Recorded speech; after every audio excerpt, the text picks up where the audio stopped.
Yan, magandang umaga po sa inyo mga ka-farmer. Let's go farming na po ulit. Dumating na po yung ating mga galagang sisiw. Na-prepare ko na po sila.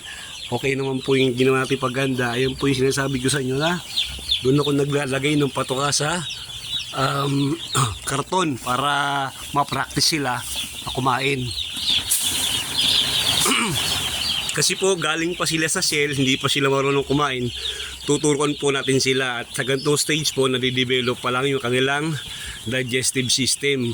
Kapag ka day old po, ngayon, hindi malinis pa yung karton nila, pwede pa kayong maghagis. Pero kapag ka may mga dumi na po, umipot na sila dyan, papatungan nyo po siya ng rice hull. Pagkapatong nyo po ng rice hull, maglalagay po kayo ng karton, dun nyo po lalagay yung mga maglalagay ng pakain para tuloy-tuloy po yung pagtuturo nyo sa kanila.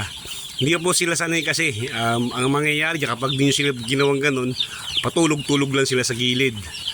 Shoutout nga po sa mga apo ko sa Bulacan, yung po kasi madalas munod ng aking vlog, sila si James, si Gavin, si Jelay, si Lucho, sila A, pati mga apo ko po dyan, pati po yung mga kapatid ko, si Kuya Oji, si Ate Loida. Maraming salamat Kuya Oji, Ate Loida, at yung mga kapatid ko po dyan, pati po yung mga pamangkin ko. Ayan, paki-like and share po, paki-subscribe naman po yung ating channel. Maraming salamat po sa inyo. Good luck sa ating pag-aalaga sa isang cycle na ito. Sana maganda yung ating pag-brooding. Mabuhay po kayong lahat. Happy farming po.